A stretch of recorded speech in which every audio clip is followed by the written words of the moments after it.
You're still single. My wife is a beautiful secretary. I'm living in a completely different world than a poor high school graduate like you. Just as we reunited after 30 years, my former classmate, John, immediately started looking down on me. I was the only one among us who couldn't pursue further education after high school, so I understand his desire to boast. He wanted to spread the word about his beautiful wife who is successful in her career. If my family hadn't been poor, I wouldn't have had to work right after high school and could have attended a better high school than John. In that sense, I was considered a loser back then. At that moment, a woman dressed in a navy suit, returning with food on her plate, caught my attention. I see, she must be John's much bragged about beautiful secretary. Let me introduce you.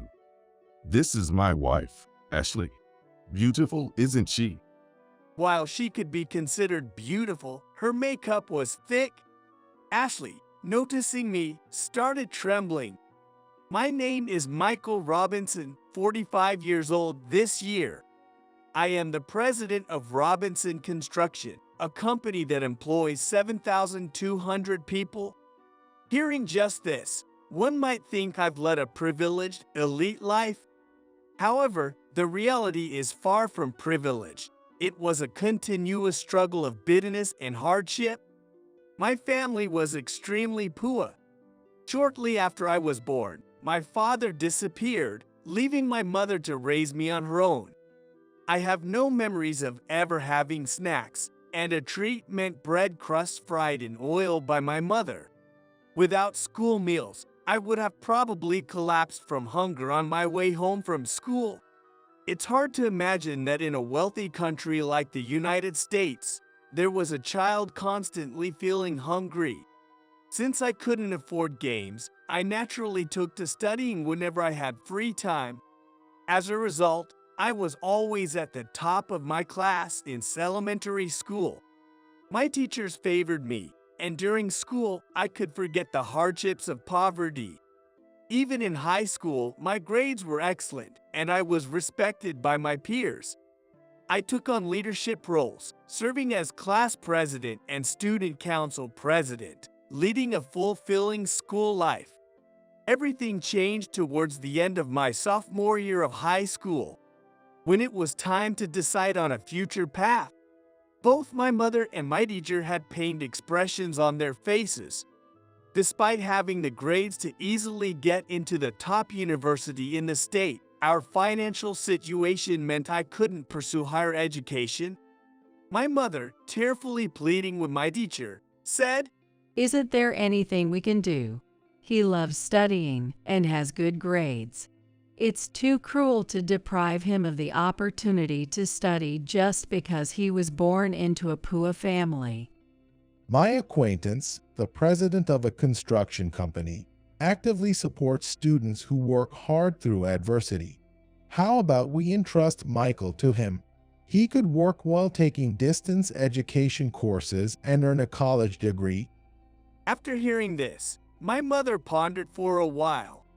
Construction, huh? I've heard it's a tough field. I doubt he'd have time to study leisurely. With the daily grind, continuing his studies seems impossible. It all depends on Michael's effort. It's tough and requires perseverance, but it's not impossible. The president is a passionate and upstanding person. Why not give it a try? Thanks to my teacher's encouragement, I ended up working for Robinson Construction. While everyone else went on to college, I was branded a loser at that point. There was one person who gleefully watched my life's downturn. John Smith. Since elementary school, he had always been my academic rival. John's mother was extremely keen on education, making him study all the time except for Christmas Day. During elementary school, I was also interested in playing around, so I couldn't always score perfect marks, making John the top student of the year. However, things changed in high school. Still harboring hopes for the future, I wanted to go to college and learn more. Once I started studying seriously, I quickly surpassed John, and throughout high school, I never relinquished my position as the top student. We even aspired to the same university, the one with the highest SAT scores in the state. You're aiming for the same college as me, huh? But do you even have the money to attend and pay tuition? He hit a sore spot, and I was left speechless. This issue has always been buried deep within me. Telling my mother would only make her sad, and sharing it with other adults would only garner sympathy, nothing more. While everyone else took for granted their dreams of college life, for me, it was a distant, unattainable future. The only selfish request I made during that time was to at least let me take the entrance exams. That year, I placed at the top of those exams, finally making peace with my situation. Thus, after graduating high school, John went on to college, and I started my career at Robinson. The construction industry is a male-dominated field where loud voices can be heard everywhere. As someone who was still clueless, I was trained on site by Jack Robinson, the president of Robinson. When I first joined the company, I rented a room in Jack's house where I was allowed to live. I managed to secure time for studying at night, working hard on my tasks. At that time, Jack's wife was pregnant, and they soon welcomed a new member to their family, a lovely girl named Sarah. Sarah became very attached to me, and whenever I was away for work, she would cry loudly looking for me. Sarah really likes you, Michael. She won't stop crying even when her father holds her, but she smiles as soon as you pick her up. I gained experience with other carpenters on site, but eventually I was told that I was better suited for office work, such as calculations and design. I quickly learned to work on a computer and became a valuable asset. In due course, I graduated from a correspondence university. Feeling a sense of accomplishment, I decided not to pursue graduate school. By the time I was in my 30s, I started to be entrusted with important management roles in the company.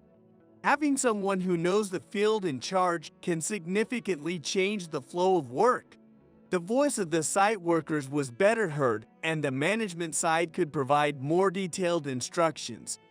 The company's performance improved significantly, the number of employees increased, and the company grew substantially. When I first joined, it was a medium-sized construction company, but now it has become a large corporation.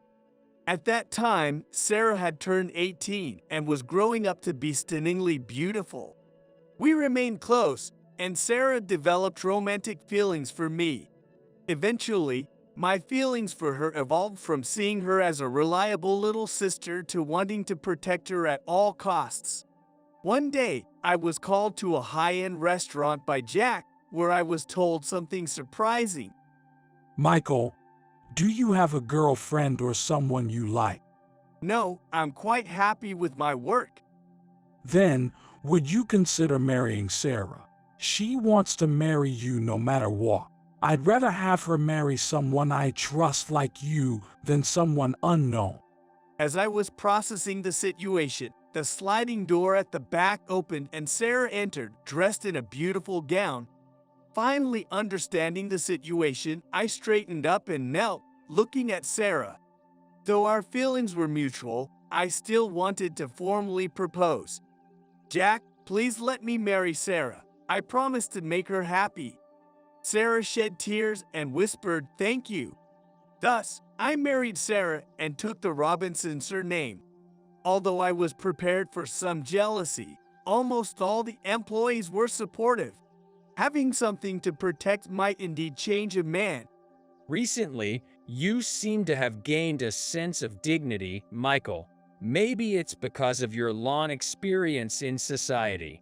It makes me feel safe to follow you. Sarah's reliance and the deep love I feel for her daily are gratifying. 30 years after entering the workforce, I turned 45 and took over as the second president of the company. A significant land development project was underway in our state's central area, and Robinson played a crucial role. That night, a reception for companies involved in the land development was held in a large hotel hall. I attended with 2 other employees. The hall, filled with men from the construction industry, was buzzing with energy. Not only were there employees from companies already involved in the development, but salesmen from companies looking to join were also present. The reception welcomed families, and I saw a few women who looked like the wives of construction company presidents. Sarah mentioned she might join if she finished her chores in time. My colleagues rushed to the buffet. I took a moment to survey the surroundings with a champagne glass in hand. I locked eyes with a man I recognized from somewhere. He approached me with a big smile. Michael, is that you? It's John. I heard you became a carpenter, but you were involved in this development project too. It's been a long time. I'm surprised you recognize me. It's been 30 years since we last met. I'm a sales department manager, so remembering faces and names is part of my job. I've always been confident in my memory. You don't look much like a carpenter. Initially, I was hired as a carpenter, so he probably thinks I'm still working on site. 30 years have passed and people change positions or even careers. But it seems John's mind is still stuck at the moment he beat me in high school. Since there was nobody by my side, he must have assumed I didn't bring any family along. Are you still alone? Well, I guess that's to be expected. My wife is a beautiful secretary. I'm living in a different world than a high school graduate like you. Just as we reunited after 30 years, he quickly started looking down on me. I was the only one among my classmates who didn't go on to further education after high school graduation, so I understand the desire to boast. Wanting to spread the word about his beautiful wife and how he's excelling at work, I get it. If my family hadn't been poor, I wouldn't have had to work right after high school, and I could have attended a better university than John. In that sense, I was a loser back then. Then, a woman dressed in a navy blue suit came back with food on a plate. I see, she must be John's much bragged about beautiful secretary. The suit is plain, but perhaps she can't dress too flashy given her position as a secretary. Let me introduce you. This is my wife, Ashley. Beautiful, isn't she? I glanced at Ashley and smiled warmly. Sure, she could be considered beautiful, but I always thought she wore too much makeup. Noticing me, Ashley started to tremble. Thank you for the other day. It must have been hard for you since then. I'm really sorry about what happened last time. Both the manager and I have been reflecting deeply, and we were planning to apologize in a few days. During our conversation, John, realizing we weren't strangers, gave me a puzzled look. What's this about? My Ashley works in a trading company. There's no way she'd have anything to do with a carpenter like you.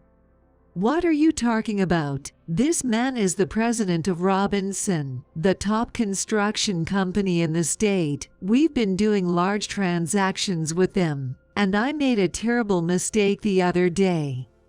Ashley was the secretary to the sales manager of one of Robinson's business partners. John had made it sound like she was president's secretary, but she wasn't in such a responsible position. She had arranged a meeting with the manager and me, but due to a scheduling mistake by Ashley, the meeting fell through. Ashley deeply apologized. I know this is a lot to ask, but could you give us another chance? For my husband's sake, I promise not to make such a disrespectful mistake again. Please. For your husband's sake, huh? Well, I know him, but we're not exactly close. All right, I'll give you another chance, but make sure you're on time this time. Thank you so much. And Ashley continued apologizing, almost in tears. John was stunned at first, but as he began to understand the situation, he turned pale. Robinson, as in the big corporation. You're its president. How did you become a president at your age with just a high school diploma? Well, I worked hard. I've been in the workforce longer than most, so maybe I've just put in more effort. Ashley nodded deeply, impressed. Your achievements are well known to us. You were reputed to be talented, but it's your attitude towards valuing the network of people you work with that's highly regarded. John's mood worsened as he saw his prideful, beautiful wife bowing and scraping to me, whom he looked down upon, making him feel even more inferior. So, you were married too? Yeah, I got married when I was 23. How long have you and Ashley been married, John? I'm married at 32. We're both career-oriented, leading a work-centered life. A so-called power couple. Having the economic means to always dress beautifully, and both spouses building their careers is indeed something to boast about. Ashley looked around. Is Mrs. Robinson not here? I've heard she's beautiful. I've been wanting to meet her. My wife should be here soon. Then I'll introduce you. Just the mention of a beautiful wife soured John's mood further. But he probably thought it was just an exaggeration, typical of the spouses of important clients. Then Sarah hurried over. Sorry, I'm late. The kids just wouldn't go to sleep. John and Ashley were surprised by Sarah's youth. Your wife, how old is she? She looks so young. She's 30 this year. My wife was born the year I joined Robinson. It feels like I've been watching her grow up, waiting for her to mature. Well, it's just like a love story from a movie or drama. Isn't that every man's dream? I couldn't help but feel a bit flattered, scratching my head in embarrassment. I explained to Sarah, who joined us late, about John and Ashley. I decided to marry Michael since I was born. I didn't want to risk someone else taking him away, so we got married as soon as I turned 18. What a lovely story. How old are your children now? They are only 5 and 3 years old. We wanted to enjoy some time together as a couple after getting married, so we went on trips abroad and played golf, enjoying a long honeymoon period. Despite Sarah's innocent words, I could sense Ashley's turmoil. It was probably because of Sarah's visible pregnancy. Sarah loves elegant fashion and doesn't seem like someone who is busy raising small children. The jewelry, bags, and shoes she wears are all top of the line. She only buys limited edition items from well-known brands, making her the envy of her brand-loving friends. Ashley seems to compare her belongings to Sarah's and feels down because she seems to have a high interest in branded goods. Even after marrying John, thinking we would have a comfortable life financially, his spending habits are so bad that I still need to work to support our family. So, we ended up giving up on having children. Ashley bit her lip in frustration. It must be hard for her to see Sarah affectionately caressing her belly, especially if she gave up on having children for her career. Men can father children at a much older age, but it's not the same for women. John looked displeased, listening to the women's conversation. There's no use complaining about it now. And when it comes to spending, you're just as bad. Normally, if both spouses work, they contribute equally to the household. You always spend so much on your motorcycle hobby, leaving me to foot the bill. And you think flattering your pretty secretary will make everything okay. You're one to talk, buying all those unnecessary brand bags and clothes. Having one of each should be enough. But no, you buy a new one every time a new collection comes out. As the argument between the couple escalated, Sarah left to get some food. I opened another bottle of champagne, pondering over John's life. He went from the top high school in the state to a prestigious university, landed a coveted sales job, and married a beautiful woman. Without children, he must have more disposable income than most. He used to enjoy making others envious of his lifestyle. But now, having reconnected with me, he must realize that someone he once looked down upon is actually living a happier life. Comparing yourself to others only leads to dissatisfaction. Even if you surpass someone, there's always someone else better. I consider myself happy, but not because I compare myself to John. Happiness is not about feeling superior to others. I'm not a world-renowned millionaire, and I have my share of struggles at work. Comparing myself to the world's richest would be absurd. Since I came here to socialize, I'm looking for new connections. I was about to distance myself from John when he grabbed my sleeve to stop me. Hey, Michael, could you consider doing business with my company? We've been trying to expand into the Asian market, but it failed. We're thinking of shifting to local development projects. So, you're saying you missed the boat while focusing overseas? That's a big mistake. We studied together in high school. Let's work together again as adults.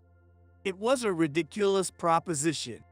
I couldn't understand how he came to that conclusion. I still remember John's contemptuous remark about whether I could afford college tuition. And with me out of the picture, he must have felt superior. Being the top student, there's no good in associating with him now, and I'm not particularly philanthropic. Frankly, John's presence is just annoying. I'm sorry, but I have to decline. I don't see us having a pleasant relationship.